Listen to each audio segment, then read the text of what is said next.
What is up? I'm Miguel Antonio, and you are listening to the Live and Create podcast. It's where I interview artists and entrepreneurs about what it means to live a great life and create great things. And before we jump into the podcast, I'd love for you to check out my band, Run With It. Here's a clip from one of our songs called It's Not Over. With this blood on my mouth, they almost knocked me out. I was down and they were counting.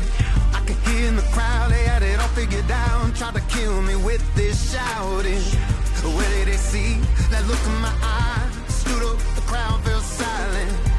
Day in and deep, ready to fight. This is not the end. I know it's not over. Won't stop till we won. Keep on moving forward. Go and tell them we're not done. I know it's not over. Let's shine like the sun. He's still getting bolder. Go and tell them we're not done. If you like what you heard, make sure you check us out at Run With It Band, at Run With It Band, everywhere you follow people at, or go to runwithitband.net. It'll take you to all the different links you want to go to, and there'll be a little button you can click for booking information. Now for today's podcast. The Live and Create podcast.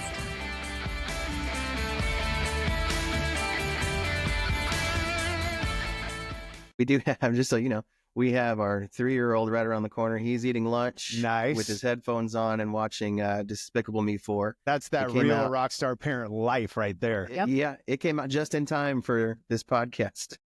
I don't know if he's seen it yet. Maybe Yeah, he's watched seen it. once. Okay. Yeah. So this should hold his attention for a while. But if you hear children screaming, that's okay. Oh, yeah, No absolutely. one's being harmed. That's normal. Yeah, and for us, we call our house the frat house. We have 4 boys, and so it's just chaos. My youngest is 11 now, so the kind of chaos is more just like they might get in a fist fight downstairs, or they might be like Yeah. laughing in the hallway where I'm like, bro, Yeah. I told you, like Right, summer right, right. times can be rough where I'm like, I'm so used to quiet during the day, guys. What Yep. are you doing? We have the kind of chaos now that we've both accidentally left permanent markers within reach. Yeah. I decorated the house. Nice. Twice. Not Twice, once, but yeah. twice. And so I think our clipping might be a little too loud. Are we clipping on your end? Let's see. Go ahead, talk for One, me. two. 1, 2. Permanent markers. Permanent markers. Permanent markers. Children. It looks Yeah, good it's on not my going right end. here. Cool. Okay. It looks good there. Cool. Yeah, we did one where they had the markers and they gave themselves a tattoo sleeve. And Nice. it's like, Nice. That like, takes I a few can't- days. I can't get Yeah. mad at them. I got a tattoo sleeve, so we're Yeah. Right. Just Try- following suit. exactly. Try it out now before it's permanent. Now you guys have the 3-year-old and another one? 8-year-old. 8-year-old. Yeah. Okay, gotcha. Both boys. Yep. Nice. 2 So boys. you know that boy life. You know Oh, yeah. the craziness of it. Do you have Yes. pets as well? No. No. You're like, no. We're gone too much to keep anything other than our boys alive. We tried fish for a short time. How'd They're that not go?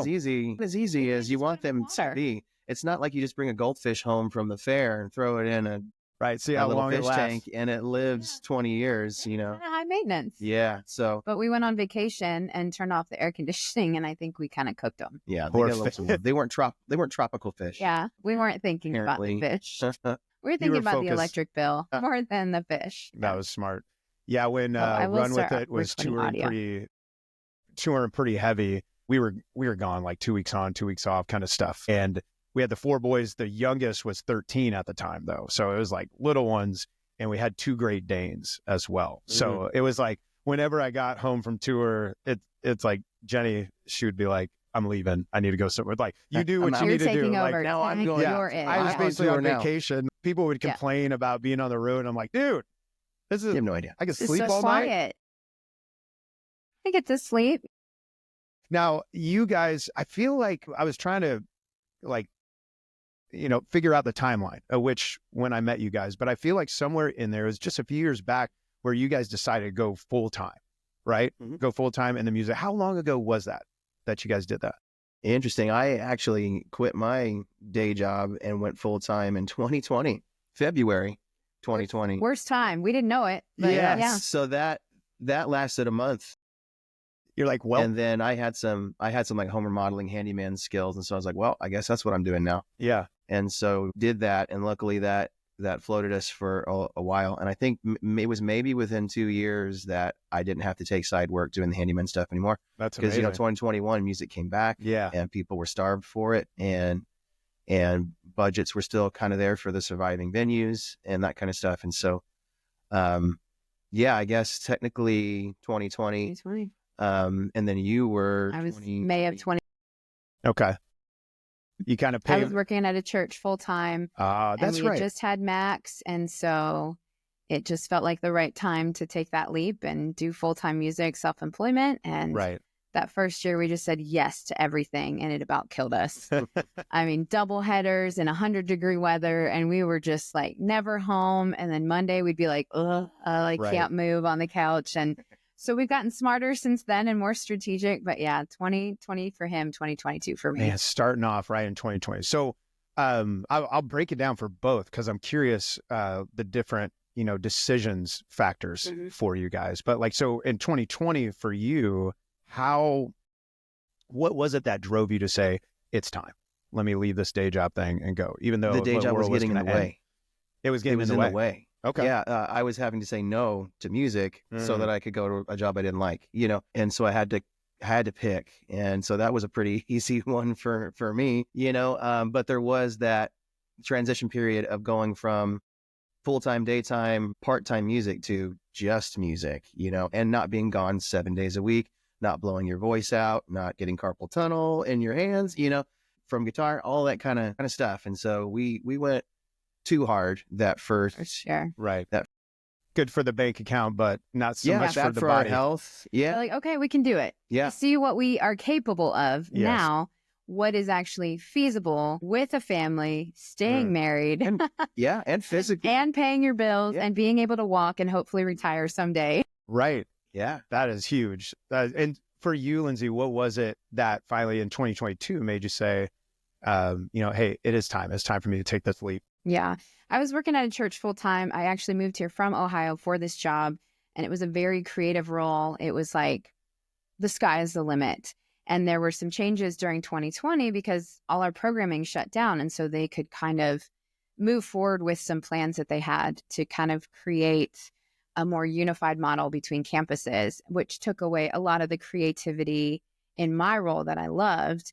And so for me, that felt like I'd hit a ceiling. Yeah. I love creativity. I love the way that music and images and lighting all comes together. And so it felt like the time was just, it had gone through that season and it was time. Like and the actual so experience now, kind of dictate like, okay, this is Yeah. not the direction on that. I'm no longer what they need for this role to carry Right. them into the future wherever they want to go. And so for me personally, that creativity was so important Mhm.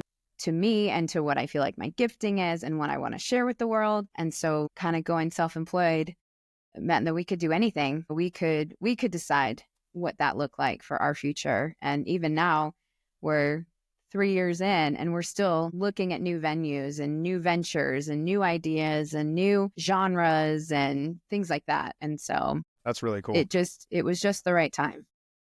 And I used to work in like the multi-site church thing too. Mhm. Was it one of those things where they were now like from the top giving you, here's your set list, Yes. here's the colors, here's the, Cookie cutter. Yep. Yeah. It was, It's everybody tough, does the man. same thing. I don't fit into a mold very well. you're like, now that this, I am not a yes, sir, whatever you say kind of personality. And so it would have caused more conflict if I had stayed than you're just going to to let constantly, someone else who that is their personality and their gifting to take. So it felt like I was taking someone else's role at that point. There's someone better suited for this and I am better suited somewhere else. And so well, I love it for wasn't both- on bad terms. It was Well, that's just good. very freeing. I love for both of your guys' stories of stepping out. It was kind of, sounds like it was almost like a no-brainer, even though there was probably a lot of emotions involved for you guys. Yeah. But we also know we can look at how far we've come in life, and every path has lots of bumps and detours and things. And so we say, okay, what's the worst case scenario that this doesn't work out? We go work at Quick Trip. We go work Right. at Lowe's. Go we get a job. We go get a job to pay our bills. And like nobody dies. Moves on. If at the end of the day, nobody dies, it's okay. And so Did we you can die? kind of change our route if needed. Yeah.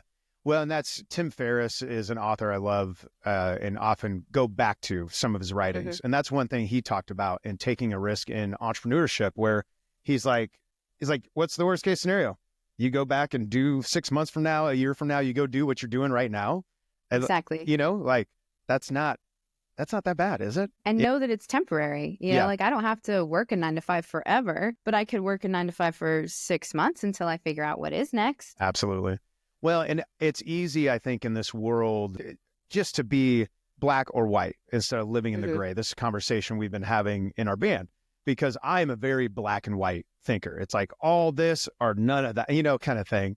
But just realizing it doesn't have to be that way. Because I remember when I realized like we couldn't afford to keep touring, I was like, well, music's over. So I just gave up music and walked away. If we're not touring, we can't do it. Exactly. And so I kind of learned along the way where it's like, you know, there is this middle ground of figuring out how to bring all these things together, you know? What's up, buddy? And what's his name? This is Maxwell. What's up, Maxwell? How you doing? You can't hear him, but he's saying hi. You got your peanut butter jelly, let's jam shirt on. I'm trying to, I know we've had dogs and cats pop up in the videos. I'm trying to remember if there's been any kids thus far. I think Maxwell might be the first one. Yeah. Are you the first? Can you say hi? You can see yourself. What's your favorite song? Favorite song is Happy Birthday to you. It's a good one. Happy birthday to you. Happy birthday to you. Well, me? It's your... Yes. All right, let's go back over there. Okay, what's your That was awesome. That might go down as the cutest moment of Live and Create. Usually he says, I love rock and roll, but today it was happy birthday. His birthday was 2 weeks ago, so he's still living in birthday mode. What's funny about, I think, having kids and trying to do entrepreneurial endeavors, especially in the music world, right, and taking this risk, is I've seen a lot of people use kids as like an excuse to not pursue something and stay safe. And I get it. I actually relate to that, because there was a season I did that. So I'm not even faulting it per se. But, you know, for me, it's been interesting. You know, even my oldest, he's 20 now. And at 13, when we were going on the road, he started going on the road with us. And even in fact, my youngest are at 11 and 13 now. And they're like, are you guys going to go back on the road? Because we want to do that. Yeah. We didn't get to do that. And so it's been, so like that inspiration piece has been really motivating for me. What's that been like for you guys, navigating, taking these big risks, and then also making sure you're there to build up your kids? Yeah. Well, I think right now what I'm realizing is what we're building now is for the future. And the season that we're in with young kids is a very short season. And so we have to be building the next season now, even though it's difficult with the kids. And what it allows us to do is a lot of times... So the next season for you guys as a couple is what you mean? Okay, just make sure I was following with you. Yeah. Cool. Yeah, the business and what the music that we're doing now and building a name for ourselves and trying new things, we know that we might not see the benefit of it right now, but in 5 years, in 10 years, we can't wait to start until it's easier because the kids are more grown up. You know, we're only getting older too. Right. So even though it's hard, we want to start building those things now for the future. And we want to bring our kids along. Like you said, you know, if he's gigging and I'm not, a lot of times I'll bring the boys so they can see this is what daddy does when he goes to work, you know, and they hear the drums in the studio when he's doing music lessons and things like that. And so they get to be a part of what we're doing. And sometimes they'll come up and sing with us or whatever. That's fun. But realizing this season that they're young is very short.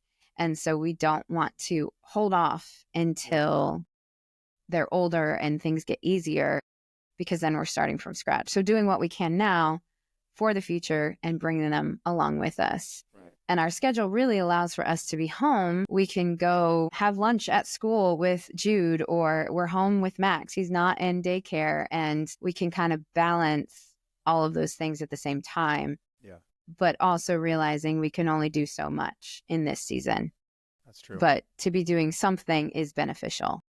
Well, and I feel like a lot of times I'm learning there's no like better or worse. There's just trade-offs, right? You know, so like our 16-year-old, he was going through some things, and I like kept him home from school, and we just went for breakfast on a Friday. just to like kind of touch base on what was going on. And he was asking me about like entrepreneurship and all that kind of stuff too. And I told him it's like, there's trade-offs because it's stressful. There's a lot of hard days. You know, I just did a run where I did like 4 shows in 24 hours or something, you know, like that kind of dumb where I'm like, it's February. Yes, I will take every gig because we just had that weekend. Yeah. We just did that. Just came off of that. Yeah. We were like, what were we thinking? Right. Yeah. I get to the end. It's like, I'm sleeping all day Sunday. Okay. Yes. But, you know, and I told him that though. I said, but if I wasn't doing this, I wouldn't be able to do this with you. I wouldn't be able to just carve out this section. But that does mean I might be gone for a week at a time sometimes. But there might be other weeks where, you know, like we can be fully in and eventually, you know, like you said, bring them to a gig or, you know, like for us wanting to take them on the road again and take them to the studio when we go to Nashville, those kind of things to see a different life. It's inspiring to hear you guys talk about that when this idea of wealth, like long-term is what I've been thinking about a lot. And I hear that in what you guys are saying, like, I want to build this thing for 5-10 years out. What are some of the strategies and goals that you have in that, trying to build wealth in this industry? For me, just recently, it's been 2 years now, I think. I've started doing booking, not just playing. Yeah. So by the way, thank you for the Pirtle gig. Yeah, that's exactly. Speaking of that. Yeah. Pirtle. And then there's a small barbecue joint, F325, that's in North Kansas City. And so I manage both of their.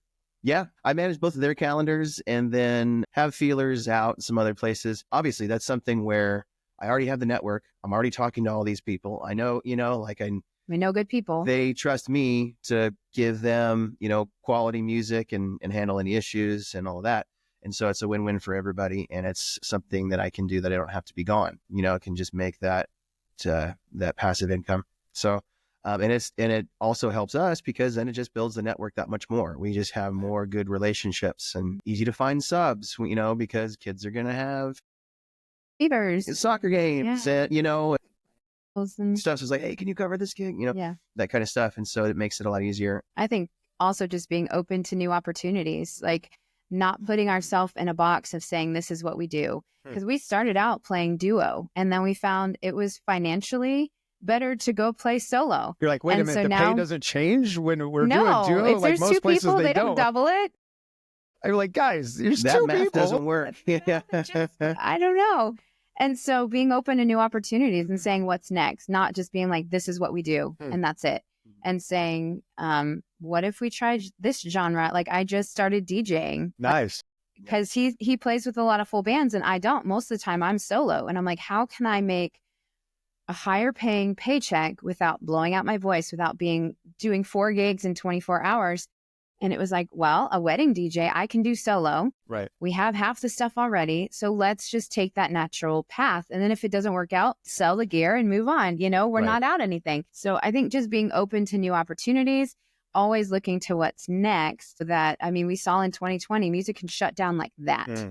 And then what? Yep. Well, weddings are still going to happen. Yep. So I do photography and we do DJ and we can play music. So it's like, okay, weddings aren't going to shut down. So let's follow that path if this doesn't work out, or if this venue shuts down, we go in this direction. So I think looking to the future is just being open to new opportunities and not just doing what we've always done or just saying this is what we are. And that's it. And even you mentioned real quick, if this venue shuts down, we know that you can't put all your eggs in one basket, like diversity, network, you know, having a lot of different avenues to make money and a lot of different people that, you know, is so important because businesses do shut down, bands do disband, you know, all those things can happen really fast. And so if you're too connected or, you know, if you're playing somewhere twice a month and then it closes, that's a problem. You know, that's a lot of income that just went bye-bye. Yeah. And so sometimes you gotta be careful. Well, and I have noticed like there's venues where I used to do even like once a month. And I think they're seeing I think there's just so much talent out there that they're wanting to get different things. But it's like when you do too regular of a gig, especially in the cover world, it's like people just stop coming to it because they're like, yeah, you know, this is your set list, you know, and I'm seeing those venues go to more like every other month. But in a way, though, it is a good thing, though, because it opens it up. There's so many opportunities, so many places to play that opens up for everybody else. Go ahead. Sorry about that. I was just going to say now, that being said, I do play at a place called Brickhouse there in Midtown. every Wednesday, and this is year 3, I think. And it's going good.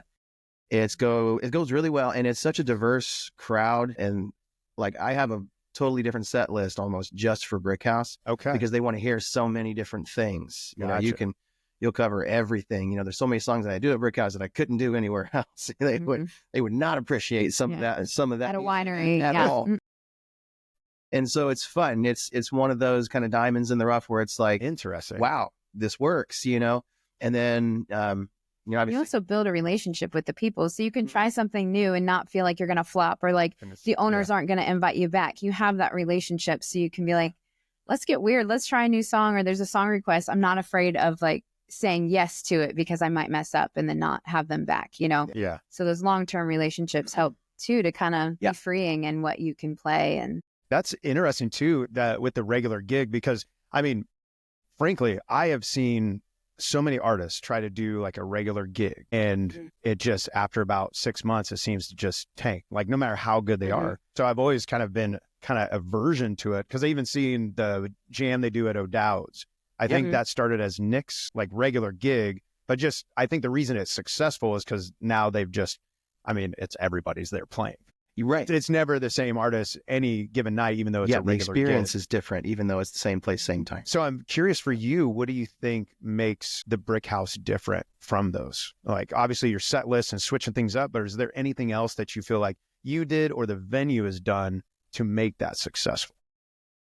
They are really good about not canceling, because I've talked to some venues, even some of the ones I book at, how dangerous it is to cancel. One, because it can hurt the relationship with the musician, but also people need to know that you're going to have good music all the time. You know, if you have music on Wednesday, it's every Wednesday. Reputation. I know if I'm trying to just, you know, figure out where to go for drinks with my work friends, well, we're going to Brickhouse because they have good food, good music.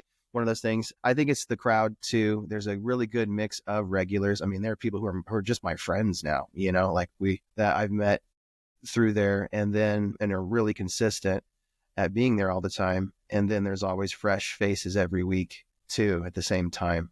And it's so diverse. You'll have families, you know, you'll have young professionals, you'll get there'll be a 20 top of like everyone's in scrubs, like they just came from nursing school or something. Like it's always interesting. It's always interesting. Yeah. And so I think their decision to be consistent and only cancel if they just absolutely have to, or if it's just unsafe, you know, weather, whatever, if they have to close, you know. But I that's think pretty much it. We've also been very intentional about learning a lot of different kinds of songs. We are not country artists or pop or rock. We're not one thing. We play all of it. And so that we walk into a room and we kind of profile it. Like, what does that guy want to hear? What does that girl want to hear? And then like we learn songs based on where we are. And so like I play a lot of wineries right now, but I'm learning more of the bar sets so that when I do go and maybe cover for him at Brickhouse, like I know what to play there. And I have a large enough song bank that I can kind of take a lot of different requests and go in a lot of different directions and not just be a genre artist, you know? And so I think too, just our willingness to not box ourselves in to be something. Like we play a lot of songs we don't like, but our job is to play what they want and to create an experience. And so it's no longer about the song. It's more about connecting with the people. Right. I learned a great lesson playing for our keyboardist, Paul Size. I don't know. Do you guys know? Are you familiar with Paul? I've never met him in person, but I know he. Yeah, he's a great dude. Fell off. Come here. Shoes are just falling off. I think he just wanted to jump back in to do another song. Oh yeah, he's like, okay. He's ready to go. He's like, all right, I'm warmed up. I'm warmed up. Yeah, so I'm ready. I'm ready. I'm ready to go. But yeah, I played for him. So with Run With It, we're very, hey, what's up, buddy? Okay. With Run With It, we're very tracked out. Like it's the same snare hit. It's the same, like all those pieces as an original act, right? Yep. And that's how I've always done music. Even when I said I used to work in the multi-site world, everything was like tracked out to the second. And then Paul invites me to play for this all request thing he's doing. So it's like the, you know, piano, like dueling piano thing. The dueling piano type thing. And he fed me to the wolves because I was not ready. But I told him, like, I loved it. And now we just did another one out in Sabetha, Kansas. And I love them now. And it taught me so much about what you're saying, is this idea of like, it's not just about the perfection of the music. In fact, sometimes you can half-ass the music if the point is to connect with, because I would never do a song if I didn't know it fully memorized, where he's just like, sure, and like, Give it a shot. reading it on his phone. And I'm like, what are you doing? Yeah. But then I saw the crowd's reaction. I'm like, okay, so we started trying to incorporate that. I incorporate that now in my solo where I'm willing. There are some times where I'm just like, you know, like I'm not going to do Bohemian Rhapsody because I'm going to mess that up. And but yeah, that crowd interaction engagement is even more important, I think. Like, it's like you prepare well, you want it to be excellent, but at the end of the day, they got to feel it, you know? Yeah. And connect and with it. I tell people when I get a request, if it's one that I'm going to try that I'm like, I'm not 100% on this one. If we are far enough in the set where I feel like we've built a relationship, I'm like, okay, I can make a fool of myself and you're not going to think that it's a reflection of who I am as an artist. I'll say, you know what? Requests are kind of like a train wreck. You know, like if I pull this off, great. We're all going to be like, woo, that was awesome. If it's a complete train wreck and you can't look away, that's entertaining for you too. So it's a win-win for you guys. That's a great way now, to say it. how I feel at the end of the day is open to how this goes. But as far as like playing somebody, if it's somebody's like wedding song or something, I'm like, I'm not touching that if I don't know it well enough. Yeah. But if we're building a relationship and, you know, we're having fun and I've established myself as an artist, I'm not afraid to kind of have fun with it and get fun, you know, and try something new. Maybe in the next season for you guys as a couple, like as you go, maybe there's a book in the future where you write down all these like little nuggets. Cause like even those little nuances, you know, I think those are things that artists, when you have the reps in, you start to learn. Not everyone does, but for new artists, I think that could be an incredible like teaching there. What if with new artists listening to this podcast, what are some other things you would give them advice on? Like say someone who's just getting started playing, maybe they want to go like pro on some level. What are some other details you would want to challenge them on? Yeah, I was very new to all of this cover music. Like I grew up in church world, so I could play you any worship song, but you asked me to play a 90s song that, I mean, like I kind of know, but I don't know. So it was a whole new word for me. And so I was very insecure coming into it. And one of the things I had to learn was your tips do not reflect how well you did. And no matter what is happening, if you're smiling and having fun, that's all that matters. You can't control how somebody is going to respond to you or your art. And so not gauging your self-worth or your talent or whether you're doing a good job necessarily on someone's facial expression. Like somebody could look like they hate life. And then at the end of the night, they're like, hey, great job tonight. And you're like, huh. Right. Okay. I thought you hated everything that just happened. If your heart's but happy, like, let your face know. Exactly. You know, like, come on. But some people just don't like express it outwardly. And so it's just like learning to do what you do in the best way possible. And you've done your job. Like, that's a great smile point. No matter what's happening in the room. And if you're having fun, then that's going to translate in some way. But if you're insecure, it's going to kind of set the tone in that room and other people will be uncomfortable. And, you know, so if you're confident and you've done everything that you can to be successful, then you've done your job. And every time you do a gig, you're going to learn something new. Or I have kind of a rule. If I get a song requested 2 or 3 times, okay, I'm going to learn it. That's smart. If I get these obscure songs and they're like, you don't know that song? I'm like, I've never heard of that song. No one's ever requested it. I'm not going to go through the time and effort to chart it and learn it and all that kind of stuff. But if I hear a song request 2 or 3 times, okay, I'm going to learn it. That's what people want to hear. Right. And so after every gig, I am analyzing how it went, what I could have done better, or even just like, I had a lot of requests in this genre, so maybe I need to learn some more songs there, or this specific song or whatever. So learning from every experience and being confident in what you do, no matter what people's reactions are to it. That was a big lesson for me. Yeah, that's huge. I remember I was playing a rooftop gig up in, I think it's Lowe's Hotel or something. And, you know, it's a hot night.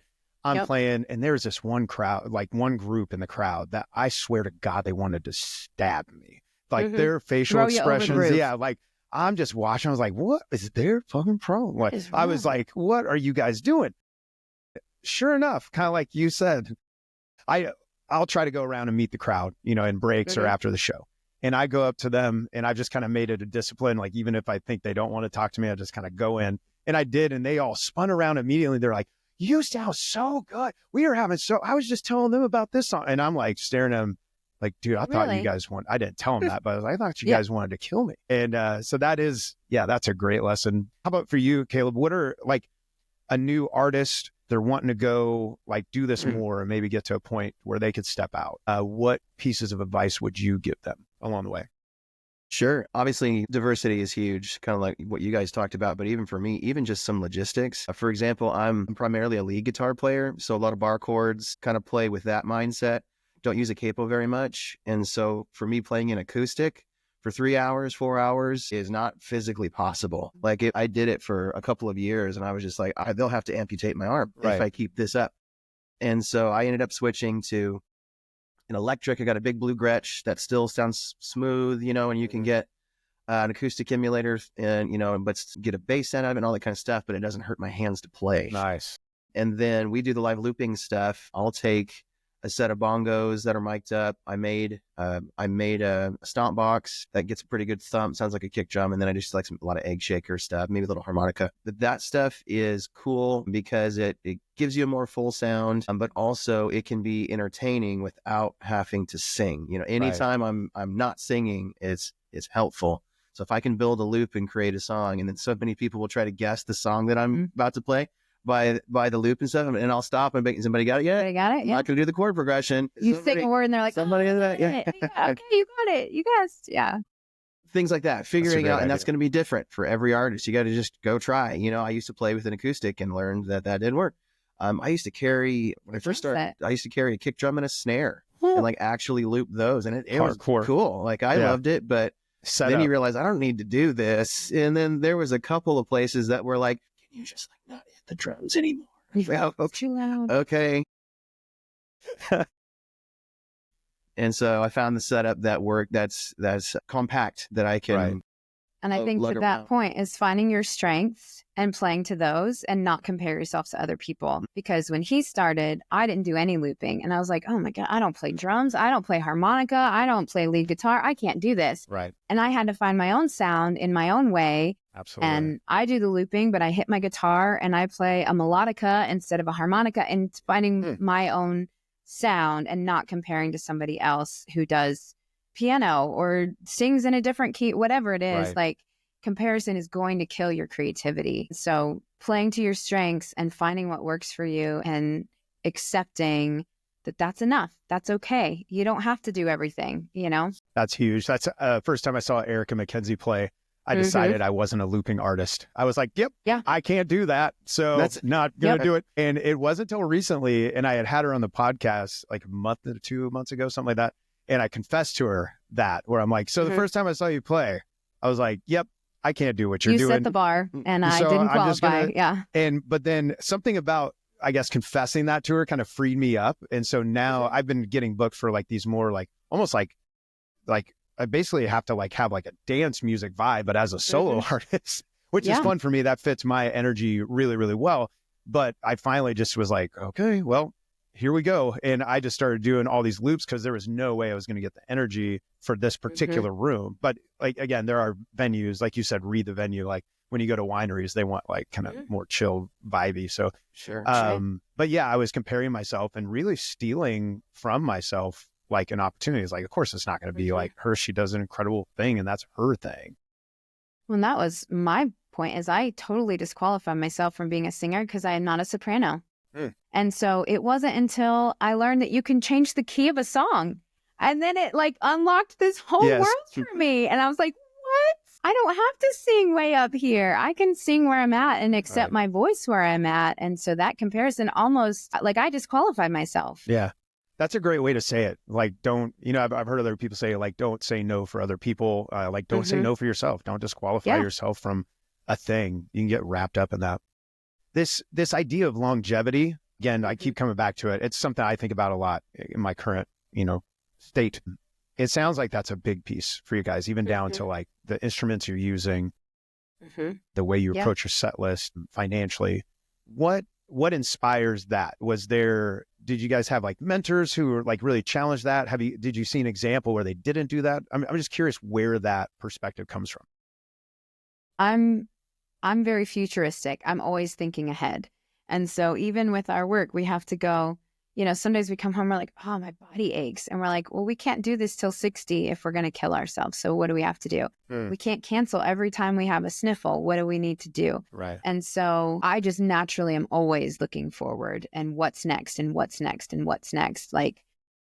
But we do have this kind of fight between this YOLO but if we do live forever, we want to be ready for it. And so we bounce back and forth in our decision making to be like, okay, is this one of those times where we take that risk and hope that we follow through? Or is this one that we're looking more towards the future and what the impact that might have? So I think I just naturally am forward focused.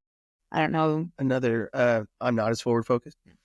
That's how so many couples go. Just to clear that up. Just to clear that up. I can tell you our 5-year plan. Yeah. She's like, here's the spreadsheet. I got it right here. Here's our finances. Here's everything. And I forgot where I played last night, so no, but for me, it's also just a mental health thing. It's a happiness thing, because I figured out once that I've always loved music, done it my whole life, but being able to raise kids and have them watch us do what we love and see how happy we are and how hard we work and all that kind of stuff is equally as important, because I did have a situation years ago in a past relationship where I'd been playing a lot of music and started playing professionally. And it got to a point where this person gave me an ultimatum and said, you have to choose either the relationship or music. And I said, well, that's a really easy choice.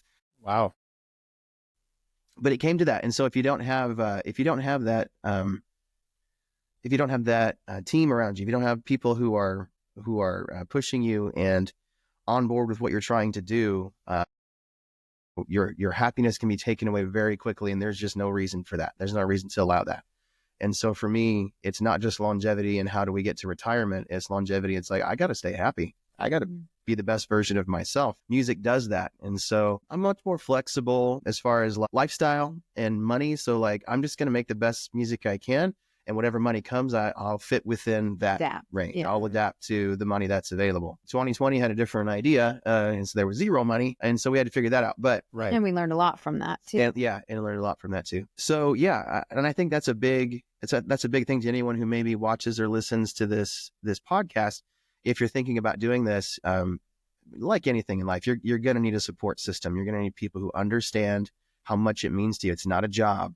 It's a lifestyle. We're just finding a way. Disease. Mm-hmm. Yeah. It's absolutely not. It is. It has cost me more money. I tried to stop, time. and I just couldn't. I'm an addict, man. I gave it up, and I remember calling my wife after a year. I was out in the field. I was learning landscaping. I was going to buy into a landscaping company was the plan, and I called after a year. And you guys are in headphones, right? So I with your boys there. I called up my wife and was like, "There's shit. No matter where you go, there's just shit. Everything's hard. So I might as well do something I love and enjoy, where it's like, it's like I tried to quit, but it wouldn't quit me. It's exactly. Yeah. Yes. Yeah. It's huge. And I think, teaching young people that is huge. Mm-hmm. Like, just be passionate about something. And if that's what you're meant to do, if that's what you're good at, go for it. Go do it. I mean, even if you fail or, don't make as much money as you wanted, that's a good life. That's a good life to tell people about and for people to admire. And if they want to have families of their own, then you'll be passing on that same passion rather than this idea of just like, well, just grit your teeth and work for the weekend. I think that doesn't work. For so many people, that does not work. I think that's why you see a lot of people hit their 50s and 60s and they go through the divorces. They go through like just drastic, crazy decisions that I think because they're like trying to find this happiness, I'm sure it's multi-layered. Or they were doing something for so long because that's what they had to do or felt like they had to do. And and I think for us too, music isn't just selfish. Music is for other people. Like what we do in performing is not, hey, look at us. It's we're selling those memories. When you play a song and it unlocks a memory or a time and place and brings somebody joy. We celebrated weddings and birthdays and anniversaries. And it's like, it's not it's not about us. It's that we're sharing something we can do with other people and connecting with them in a way, like music just transcends so many things, that it's that human connection through music. And so it's not selfish. It's for other people. And so when you can find something that you love to do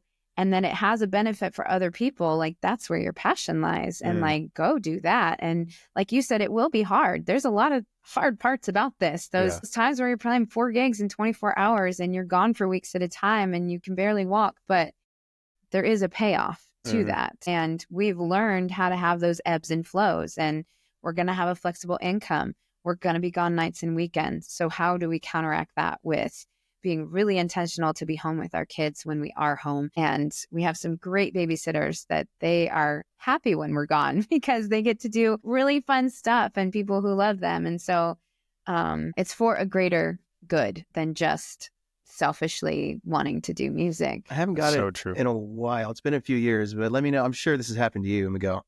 My favorite thing is when people are like, so what do you do? And you're like, well, I'm a musician. And they're like, they have no idea. I might as well almost just every open another. What's your it still day job? happens to me.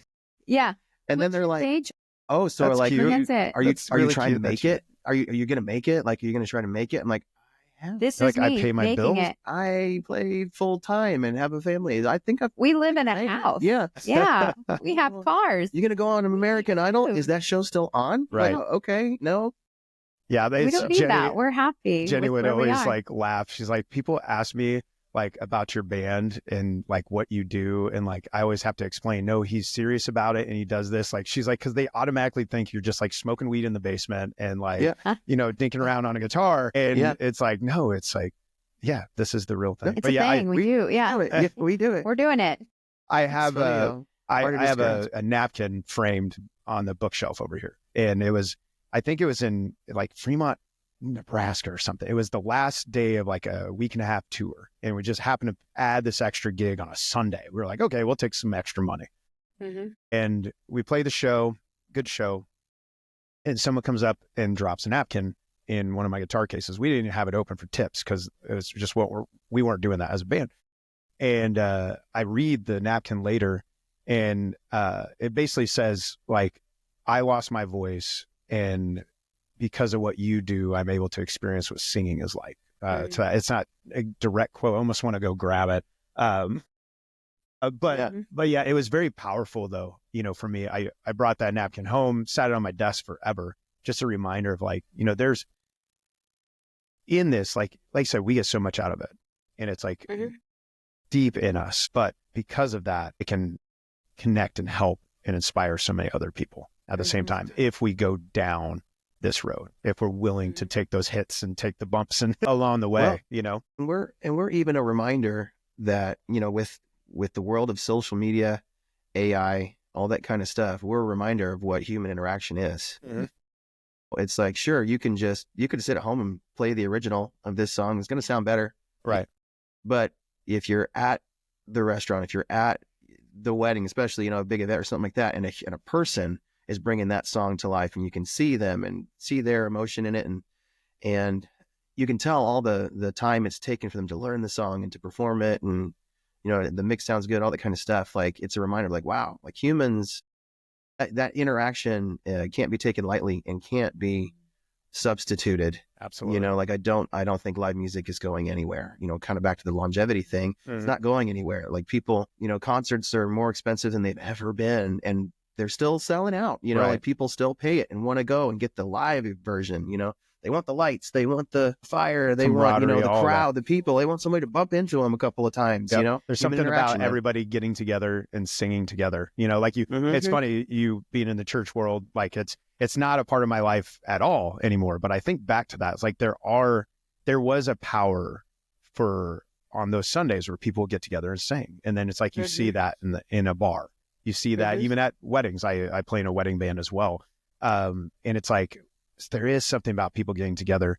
And in the realm of AI, I think it's only going to push the envelope of what a live performance is, even to the point where as a band, we have an initiative into like getting more and more into house shows. And we've done them in the past, but being more focused on it, even touring, we're thinking of like our first times out to be more just house shows as opposed to trying to do the clubs or those kind of things. Because like you get 40, 50 people in a backyard and you do something that's, we're like, usually we're loud and jumping everywhere, but like, no, let's strip it down and do this like connective thing. I feel like that's what people are hungry for. And whenever we do that, you see like this excitement and it's a uniqueness that you're never going to see again in that moment. You can't recreate it. Yeah. Like I'll even tell people sometimes we'll have this moment where it's like everybody in here knows that we just had a moment and I don't even know what happened or how to recreate it. But like we could get every single person in here in this room again and sing that same song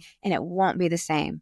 Like that moment can't happen again. And we all just experienced it. So let's just like sit in that moment for just a second to really feel that human interaction like you're talking about. We can't recreate it. Right. No, that's cool. I see a studio in the back. You got the drums and everything. Are you guys writing music as well? No, not at the moment. Okay. It's one of those. It's one of those we'd love to get back to it. It's in the queue somewhere. Yes, it is in the Yes. As soon as we find the time and the energy. We thought. I mean, we have kids, and so we were like listening to kids' music. We're like, this is pretty awful. We're like, maybe we should write kids songs that grown-ups don't hate. Amen. Because my kids never listened to any of that. We were like, It was like, there's a few that I had to veto. Kanye and Drake, like from the moment. There's a few kid shows I had to veto. Like I'd watch a little bit of it and be like, no, like, this is not good for your brain. The musicality is not good for your Yeah.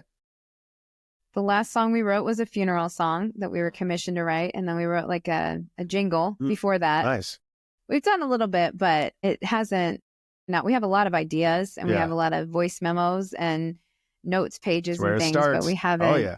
We haven't figured out how to incorporate that into our day to day. But he could come down to the studio and write 3 songs in an hour and just be like, "Here you go, I fully produced it." And I'm like, my head doesn't work like that. It was hilarious. We were so one piece of this idea of like wealth building long term, and we've been trying to figure out how do we do that off of our original music as a band. Is we're getting into like the sync licensing world and going that direction. But that we were talking about the volume at which you have to write music to make it make sense. And our guitarist, kind of like you did, he was like, "Dude, I could write 10 songs right now. Here, let's go." And he just like banged out like all these riffs and it was like full thing, and then he's like, "Next thing, usable okay, stuff." Let's go." And I was like, "Shit, everybody," because one of our members like, he's like, "We can't do that," and he's like, "Dude, let's go." He's like, "No, put some lyrics on it. Go." Hold it. I got it. But that's great. Like when the time comes, obviously you guys got a lot in there, but from everything you've shared, that world might definitely be a place to dip your waters in if you have those capabilities. Because and I think that for us would be therapeutic. I bet. I feel like that portion of it would be more selfish for us and therapeutic than, playing the cover songs. Right. Absolutely. Well, last 2 questions of the podcast. Okay. So right now you guys can volley back and forth however you want to answer them. But right now in your lives, how would you define living a great life? You want to start? Well, this is it. This is it. Obviously work-life balance, having both boys and being able to be very present and involved in everything with them and watch them grow up because it happens so freaking fast. Being involved with that while building what we love. I mean, I don't know of too many people that have been able to do that necessarily. I mean, there's definitely a few on the list. So that's huge for me, is the work-life balance. And then it's just a bonus that I ended up finding someone who wants to live that life with me and not just survive it, but like actually like we could go play a gig together right now kind of a thing. And so that we like working together. It's a good thing. That is huge. I could go very wrong. Her guitar breaks and I fix it, and so like we're just in it together in so many ways. And that's pretty unheard of too. And to have, we've got family and friends and so many people who, support us, but also are so, they're proud of us. And a lot of them, they just like can't believe it. They're like, it blows my mind what you guys are able to do for work. Like that I don't know anyone else in my whole life who's been able to kind of carve out a piece of the market the way that you guys do and to be able to balance your family. And so those are always huge compliments to hear. Not that it's easy, not that it's always been fun, and that there aren't, roadblocks and things that are going to come up in the future that we don't even see coming, kind of like COVID did. There's going to be all that stuff, but I feel like we're in the best place to handle anything, that could come our way. That kind of peace of mind, you can't put a price tag on that. There's no salary, that would guarantee you that peace of mind or make me want to give it up, kind of a thing. I don't know if you're familiar with Gary Vaynerchuk or Gary V at all. He's a business writer, entrepreneur guy, but he challenges people a lot where he's like, could you learn to live off of 40,000 a year, 50,000 a year instead of the $1,000 a year job that you hate? Right. Are you willing to like downsize your life but actually find joy and actually be around, and he's a guy who doesn't live like that at all, but he's like, there's so many people who are miserable, but they're not willing to like make these changes. It's easy to say. They can't figure out why they're it's miserable. easier to say than do, right? And maybe that's the other part. They They just don't think even they know. need more. Well, maybe if I had more, if I had maybe more. 250, the maybe promotion, the next promotion, the next promotion. Yeah. And then they, take it all and buy a Corvette, and then I don't know what they do. Yeah, me either. And then it snows and you're like, well, now what? I can't drive anywhere. And with it going so fast too, it's like, the kid stuff. So we were in Dallas. My 13-year-old was his birthday. I took him down there for a soccer tournament. It's just him and I. And he just turned 13 and he saw a swing set in the middle of the city. And he looked at me and he said, "Would you push me?" And I almost started bawling. Yeah. At that point, because I realized I was like, simple things. I swear he was just 4 years old. And again, that was yet another experience that if I was living a different life, I couldn't pull off. I couldn't do. Mm-hmm. Obviously, family being a huge part. I want to get to the last question, but in your answer, there was something that popped up for me that I did want to hit is, so as a couple, what are the tools? What are the strategies that you guys use to where it actually works and you don't just want to like strangle each other and not work together? Communication like crazy. And then we just have a very team mentality. It's not like whatever needs done, whoever's available does it. If I walk by the dryer and there's a load in there, I grab a basket, throw it in there, take it upstairs and fold it and put it away. It's like, oh, Lindsay, that's Lindsay's job. Lindsay does that. She does do the cooking. I don't do that. So and I that's try. By design. That is by design. I see that smile. She's like, we don't let them cook. We'd be having hard-boiled eggs and Doritos every night. Lots of protein, salty protein. So we have a few, and then obviously I'm the one that gets to fix everything that breaks around the house. So we do have our roles in that. Yeah, in that sense. In musically, we let the person whose strength it is lead in those moments. And so sometimes I'm calling what song is next if we're playing together, and then sometimes I'm like, I don't know, so you take the lead. And so it's like letting each other lead where it's the best fit for them, because being two solo artists can be difficult sometimes, because it's like, well, I do the song this way and you do the song that way, so what are we doing? And so I think letting each other lead when it is our strength. Max is back. Cool. Hey, what's up? He's back in. What's up? What? I can't hear you. Yeah, you can't hear him. We have headphones on. You can't hear him. That's pretty cool. It sounds almost like a dance in a way. Yes. Hearing you guys describe that, it's like learning to move with each him? other and Yes. and who's leading, following during different directions. Even just in our schedule, we used to try and fight it and be like, January, February, March, we have to go out and get gigs and get gigs and get gigs, and there are no gigs.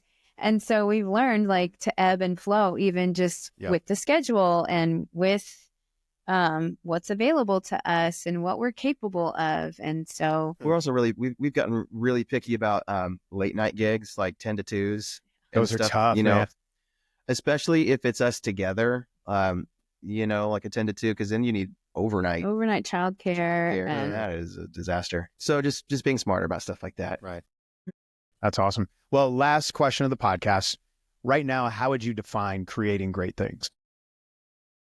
Authenticity, something real. I think yes, there's so much copying, there's so much fake, there's so much inauthenticness, if that's even a word, that flies around right now. I think even if you went to like a jam or something, and you hear some great musicians get up there, they could play the same song 3 or 4 times and it sounds very different depending on who's there. And sometimes you can just tell some people are singing from the heart, singing from the soul. And then some people are reading lyrics off of a cell phone. It's just very different. And so I think authenticity is the difference maker, even, especially like in the music world. I mean, because anyone can have, not anyone, but like it's not difficult to have production tools at home.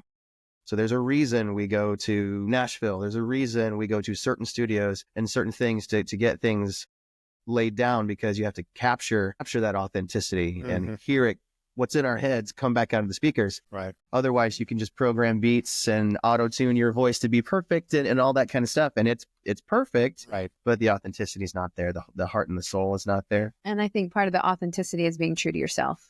Mm-hmm. You know, I'm not going to write a certain type of song just because that's what somebody wants. You know, that's just not going to be me.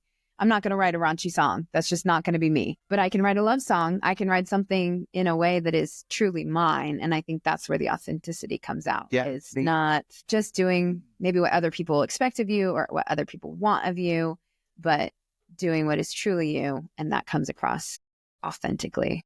That's awesome.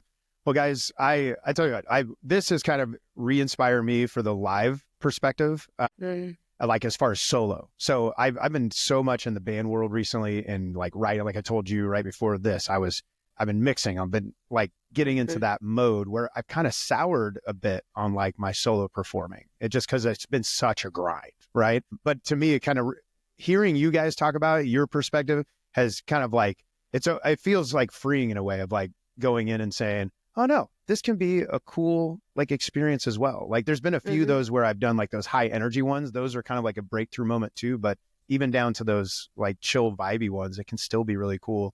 And yeah, hearing your guys' perspective open that up, at least at this moment, Wow, right back that's at me. great. So I appreciate it. And I'm just inspired because I really think it was we were on the plaza, right?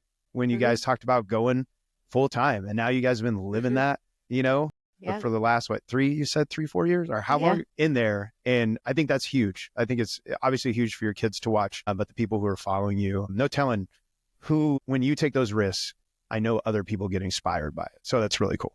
So let people know Thank you. How they can connect with you for bookings, how they can find out where you're playing, and when Maxwell's next concert is. Max's next birthday.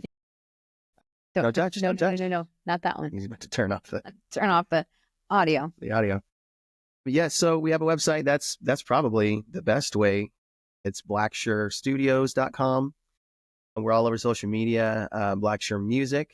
I think that's both Instagram and Facebook. Or maybe if anyone's watching this and you've seen us play, it's a huge help to go on to Google and leave us a Google review. That's a big one. With 5 stars. We have yes. 5 stars is very important.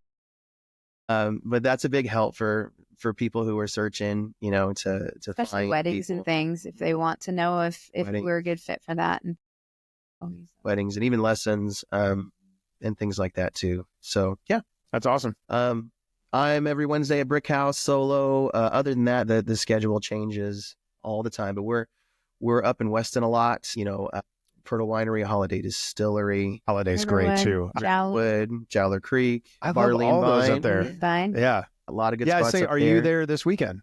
Right? Yes, on Yeah, Friday. that's right. I saw that. Yeah, there's so many great. I'm up here. This is where I live, like up north that direction. Yeah. And I've been looking around all of a sudden. I'm like, all of a sudden, there's all these really cool gigs up here. I love Purtle is a blast. Yes. Even though the first day it was like 110 or something, but people still came. Like, not a lot. Yeah. But Right. Well, that's awesome, That's guys. great. Well, thank you for making the time. That was really cool. Thank you. For having us. Thank you for listening to the Live and Create podcast. If you like what you heard, make sure you subscribe and leave a comment or a review. The Live and Create podcast.